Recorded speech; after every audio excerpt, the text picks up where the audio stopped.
ইতিহাস বলতে সাধারণত আমরা বুঝি মানব সভ্যতার যাত্রাপথের ধারা বিবরণী, অর্থাৎ ইতিহাসের একমাত্র বিষয়বস্তু হলো মানুষ। তবে আজকে আমাদের মানুষের যে রূপ তা কিন্তু একদিনে তৈরি হয়নি। বিবর্তনের এক দীর্ঘ পথ পার করে অবশেষে আনুমানিক 40,000 বছর আগে মানুষ এই জায়গায় পৌঁছেছে। জন্ম হয়েছে মানব সভ্যতার। নমস্কার বন্ধুরা, আমাদের চ্যানেল ওয়ার্ল্ড অ্যান্ড ইন্ডিয়ান হিস্ট্রিতে আপনাদের সকলকে স্বাগত।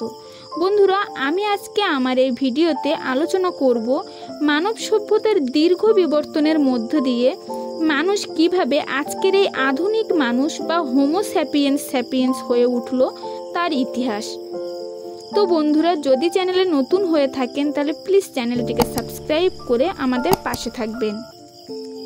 মানুষ যবে থেকে চিন্তা করতে শিখেছে তখন থেকেই সৃষ্টি রহস্য সম্পর্কে তার মনে প্রশ্ন জেগেছে।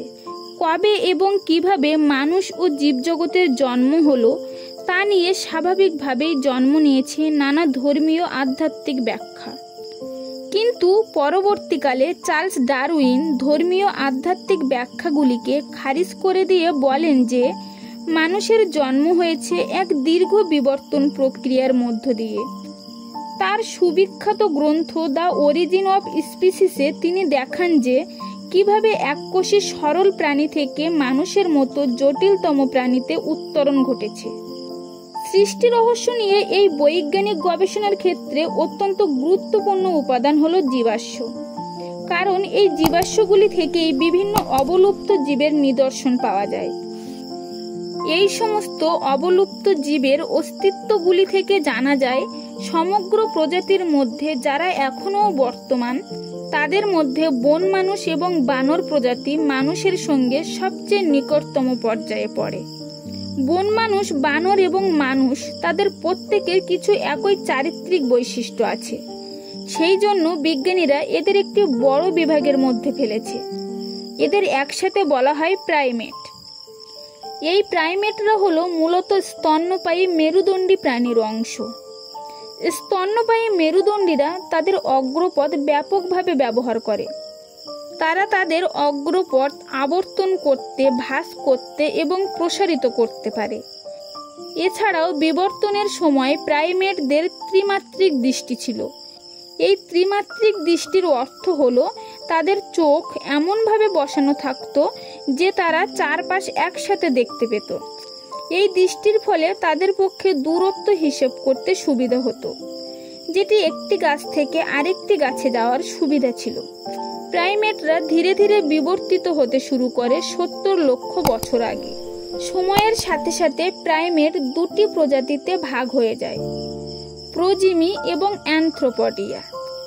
প্রোজিমি ছিল অনেক বেশি প্রাচীন, কিন্তু অ্যানথ্রোপডিয়ার মধ্যে ছিল বানর, বন মানুষ, মানুষ ইত্যাদি। বৈজ্ঞানিকরা বলেন প্রোজমি থেকে অ্যানথ্রোপডিয়া আলাদা হয়েছিল 40 লক্ষ বছর আগে। অ্যানথ্রোপডিয়ারা 3 ভাগে বিভক্ত হয়: সার্কোপিথেকয়েডিয়া, সিবিওডিয়া ও হোমিনোইডিয়া। হোমিনোইডিয়ার অন্তর্ভুক্ত ছিল মানুষ এবং বন মানুষ। এখানে বন মানুষরা বানরের থেকে আলাদা হয়ে যাচ্ছে। তার কারণ হলো বন মানুষরা বানরের থেকে অনেক বড়। বন মানুষের কামড়ানোর দাঁত অনেক শক্ত এবং বন মানুষরা অনেক বেশি শক্তিশালী। সর্বোপরি বন মানুষরা কেবলমাত্র গাছে থাকে না, তারা খাবারের সন্ধানে এবং আশ্রয়ের জন্য যেমন গাছে উঠতে পারে তেমন তারা মাটিতে নেমেও তাদের সংস্থান খুঁজে বার করতে পারে। হোমিনোইডিয়া বা হোমিনিডেট দুটি পর্যায়ের মধ্যে দিয়ে বিবর্তিত হয়। 1 নম্বর আর্ডিপিথেকাস ও অস্ট্রালোপিথেকাস এবং 2 নম্বর হলো হোমো। হোমো এই শ্রেণী বিভাগের মধ্যে ছিল মানুষ এবং তার পূর্বপুরুষ। অস্ট্রালোপিথেকাস থেকে হোমোকে আলাদা করা যায় তার বৃহৎ মস্তিষ্কের জন্য এবং 2 পায়ে সোজা হয়ে চলার মধ্য দিয়ে। হোমো শ্রেণীভুক্ত সবচেয়ে পুরাতন জীবাশ্ম হলো হোমো হ্যাবিলিস। এটি প্রথম পাওয়া যায় কেনিয়াতে তুরকানা হ্রদের পাশে।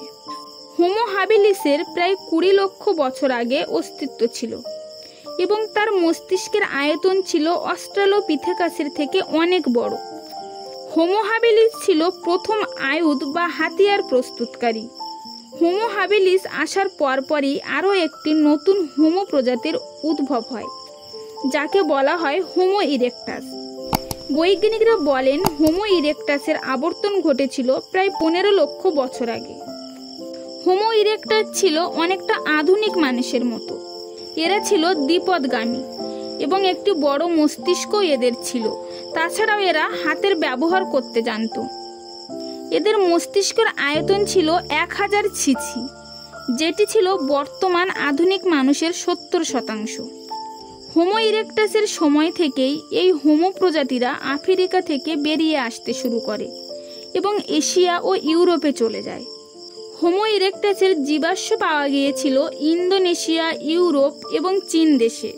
সুতরাং আমরা এটা মনে করতে পারি 60 থেকে 70 হাজার বছরের এই সময়সীমার মধ্যে অস্ট্রালোপিথেকাস, হোমো হাবিলিস ও হোমো ইরেক্টাস একসাথে বসবাস করছিল। প্রাকৃতিক নির্বাচনের ফলে আস্তে আস্তে অস্ট্রালোপিথেকাস ও হোমো হাবিলিসের বিলুপ্তি ঘটে। হোমো ইরেক্টাসেরও বিলুপ্তি ঘটে আজ থেকে প্রায় 4 লক্ষ বছর আগে। নতুন প্রজাতির হোমো বিবর্তনের ধাপে ধাপে এগিয়ে যাচ্ছে। এই নতুন প্রজাতির হোমোর উদ্ভব ঘটে 1,25,000 বছর আগে। একে বলা হয় নিয়েন্ডারথাল। অধিকাংশ বৈজ্ঞানিকরা মনে করেন এই নিয়েন্ডারথাল হলো হোমো স্যাপিয়েন্সের প্রাচীন রূপ। নিয়েন্ডারথালের মধ্যে দেখা গেল আরও বড় মস্তিষ্কের আয়তন। এদের তৈরি পাথরের আয়ুধ বা হাতিয়ার আরও বেশি মসৃণ। অধিকাংশ ক্ষেত্রে মনে করা হয় যে 1,25,000 বছর আগেই হোমো স্যাপিয়েন্স, নিয়েন্ডারথাল এবং হোমো স্যাপিয়েন্স স্যাপিয়েন্স ভাগ হয়ে গিয়েছিল। জীবাশ্ম এবং আণবিক প্রমাণের দ্বারা রিচার্ড লিকি অত্যন্ত জোরের সঙ্গে বলেছেন যে হোমো স্যাপিয়েন্স স্যাপিয়েন্সের উদ্ভব আফ্রিকায়।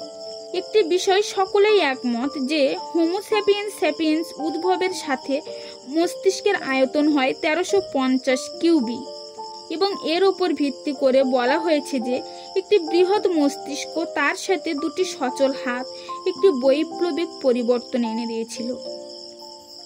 তো বন্ধুরা, এই ছিল আজকের ভিডিও।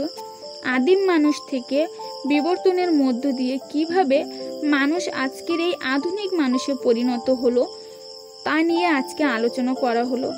বন্ধুরা, যদি ভিডিওটি ভালো লাগে তাহলে প্লিজ ভিডিওটিতে একটা লাইক করবেন। আর বন্ধুরা, আপনারা যারা এরকম ধরনের ভিডিও দেখার জন্য ইন্টারেস্টেড তারা প্লিজ আমাদের চ্যানেলটিকে সাবস্ক্রাইব করে আমাদের পাশে থাকবেন।